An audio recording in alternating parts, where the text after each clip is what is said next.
Signori, Christian Chivu non si è preso solo l'Inter, ma oggi ha deciso proprio di stravincere su tutta la linea e di scatenare un attacco totale su tutti i fronti ai rivali della Serie A, ai media, agli amici degli amici, a chi pensa che sia un fesso. Non so se vi ricorda qualcosa questo "io non sono un fesso", ecco, c'è un po' di citazione. Ecco, siamo nel giorno in cui il presidente dell'Inter Marotta ha pubblicamente annunciato la riconferma ormai scontata di Christian Chivu all'Inter, con tanto di rinnovo del contratto che verrà poi formalizzato alla fine di questa stagione, e la conferenza stampa alla vigilia di Inter Cagliari con l'Inter a +9 sul Napoli a 6 giornate dalla fine è una cosa totalmente alla Mourinho. Abbiamo proprio riascoltato un Mourinho in purezza in questa conferenza stampa qua, perché la notizia principale per la cronaca, l'attualità, per l'ultima ora, ecco, di oggi è sicuramente il problema di Alessandro Bastoni, che come ha detto Chivo non sarà convocato per la partita di domani e tra poco ne riparliamo. Ma quello che resterà di questa conferenza stampa è tutto il resto, è tutto quello che c'è attorno, tra citazioni,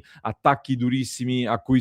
immagino già chi sarà uno dei primi a rispondere con un videino un po' piccato. E allora, ben ritrovati amiche e amici interisti in questo contenuto di oggi, in questo episodio. Vi invito a lasciare un mi piace, se non l'avete ancora fatto, clic sul tasto iscriviti, così continuiamo a crescere. Vi aspetto nel club di Passione Inter, QR code qua su in alto da inquadrare. Questo di oggi, ragazzi, è un contenuto un po' diverso dal solito. Non sono molto abituato a fare delle reazioni alla conferenza stampa, perché solitamente le conferenze stampa filano via, sì, con degli spunti, delle notizie molto, molto interessanti, soprattutto con Kiwi, ecco, più interessanti sicuramente rispetto a quelle che a quelle che c'erano con Inzaghi, che spesso non le faceva e molto spesso non ti dava delle notizie. Con Kivu qualcosina da prendere c'è sempre. Oggi però, intanto, se avete 20 minuti, un attimo, prendeteveli 20 minuti e recuperatela, perché ci sono dei passaggi che secondo me rimarranno molto a lungo. Ma che conferenza clamorosa ha tirato fuori oggi Christian Chivu, ragazzi, veramente, ma che conferenza ha tirato fuori Christian Chivu? Uno che lo hai percepito, che adesso sente l'odore della vittoria, è lì ad un passo e non è che si è tirato fuori dei sassolini dalla scarpa, proprio scagliato delle mattonate contro le vetrate di tutti quanti, perché gli attacchi vanno in tutte le direzioni. I passaggi principali, secondo me, vado molto veloce su questa cosa. Si parte soft con la battuta che ha fatto dopo il Como, dicendo che come fanno tutti gli altri allenatori, allora anche lui adesso punta all'obiettivo Champions League, che non è ancora raggiunto matematicamente. Lì ha punzecchiato dicendo: non sapete nemmeno prendere un po' di ironia, il calcio non è la cosa più importante della vita, eccetera eccetera. E tutto troppo pesante nel calcio, e lui però ci infila poi anche una bella stoccata, perché dice anche: ci sono squadre che arrivano in fondo, provano a vincere, ci sono squadre che hanno fatto di tutto per vincere e una solo vince. E quindi ribadisce anche un po' il concetto i finti obiettivi, quelli che vengono dichiarati pubblicamente dagli altri club, che quando arrivi in un club importante come Napoli e Milan non puoi dire che ambisci al quarto posto, soprattutto chi non fa le coppe, soprattutto chi fa valanghe e valanghe di investimenti in estate e di nuovo a gennaio. E aggiunge poi un passaggio anche molto pungente quando dice: non bisogna prenderla male se la squadra del cuore o l'amico del cuore non ce la fa a vincere, con un passaggio poi anche su quelli che devono difendere i propri amici. Ecco, qui Kivu, ragazzi, siamo anche all'interno tra l'altro di una settimana in cui si sono attaccati un pochino tutti su questo tema, tra Cassano, Adani, Ventola contro Caressa, soprattutto Zazzaroni, Sandro Sabatini, ma poi è stata gli ultimi 10 giorni, soprattutto da quando l'Inter ha preso un po' di più il largo in classifica, si è acceso questo dibattito, anche questa discussione su quell'esercito di professionisti dell'informazione che sono diventati i difensori di fatto di Conte e Allegri soprattutto. Mi è piaciuto molto, tra l'altro, l'editoriale dell'amico Raffaele Amato, che ha scritto un pezzo dove parlava di Conte e Allegri che sono diventati più allenatori dei media che di campo. Molto bella questa provocazione di Raffaele, e oggi Chivu su questa cosa, ragazzi, ha picchiato abbastanza. Per questo mi aspetto un videino a breve e vediamo un po' se saremo smentiti o meno. Poi molto bello anche il passaggio sul ragazzo Filippo Serantoni, un ragazzo del settore giovanile dell'Inter molto giovane, che aveva avuto un incidente, è tornato in campo con il caschetto, quindi come Chivu, citazione, collegamento che ci stava, e è tornato in campo e ha anche segnato un gol. Molto bella la storia, molto bella anche la risposta e il racconto di Chivu con dei retroscena. Da qui poi si entra invece nel rettilineo finale della conferenza stampa, che è una murignata totale, passatemi questo termine, molto alla Murigno. La prima domanda arriva sul fatto che come ho sempre detto anch'io e chi ci segue lo sa, molti all'inizio pensavano che l'Inter fosse innocua per i grandi obiettivi e quindi c'erano un sacco di complimenti, un sacco di lodi, e l'Inter si guardava un po' così con simpatia, quella tenerezza che ti fa l'avversario che ma sì, tanto non vince e allora possiamo anche lisciare un po' il pelo a quel pubblico lì. Poi l'Inter però mano a mano ha cominciato a macinare punti, ha cominciato a rullare gli avversari e anche il clima mediatico attorno all'Inter è cambiato molto, per non parlare di quello arbitrale, ma quello è un altro discorso. E qui Kivu, sulla domanda che verteva un po' intorno a questo discorso, dice posso essere tutto, ma di sicuro non sono un fesso. E si parte già qui con una grande citazione da questo punto di vista. Poi dice è cambiato tutto nell'arco della stagione, quindi mi sono adeguato, quindi è cambiata l'aspettativa, è cambiata la narrativa, ancora si torna sul discorso dei media, di come trattano l'Inter e non solo. Prima dice si faceva anche a un certo punto la conta su quelli che erano gli allenatori che potevano venire al mio posto, poi si è andati avanti grazie al lavoro di un gruppo stupendo come questa squadra e poi si torna a Inter-Juve che è stato un po', cioè un prima e un dopo, quell'Inter-Juve lì che ha scatenato, dice anche Kivu, una gogna mediatica sotto tutti i punti di vista e se a qualcuno non va bene quello che io dico non è un problema mio, anche qui, ma è un problema degli altri e io lavoro solo per chi mi ama e non per far innamorare qualcun altro di me stesso. Quindi molto,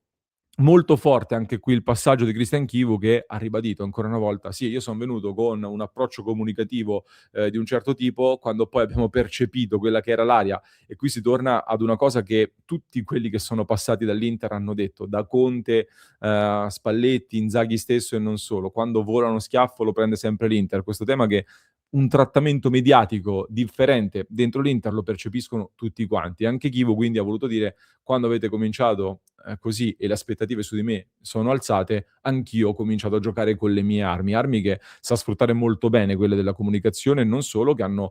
sicuramente contribuito anche all'ottimo lavoro che Christian Chivo ha saputo fare durante l'arco di tutta questa stagione dal punto di vista della testa. E secondo me, senza un lavoro di questo tipo, l'Inter oggi non sarebbe qui, al di là di quelli che dicono che Chivo ha ereditato una squadra talmente forte che avrebbe dovuto vincere a spasso. Qui poi fa anche una precisazione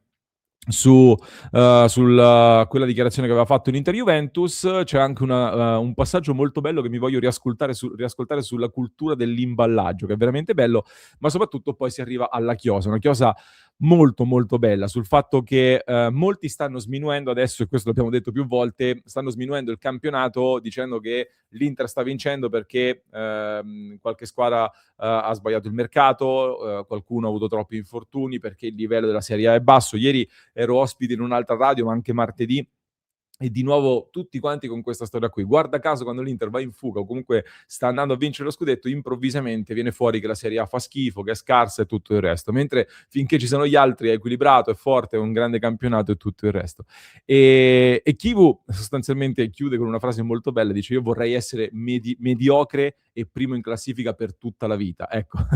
ci sto anch'io allora in questa dimensione come Christian Kivu. Game, set e match totale per Chivo, che ormai ha preso il controllo totale e da questo punto secondo me non si torna più indietro, non si torna più indietro perché da ora in avanti quello che molti addirittura definivano il prete, anche alcuni me lo hanno scritto anche qui sotto nei commenti, il prete Christian Chivu, ecco, ha fatto ciao ciao e da qui non si torna più indietro. Da ora si va in battaglia con Chivu che ha anche la benedizione, passatemi il termine, di Marotta, che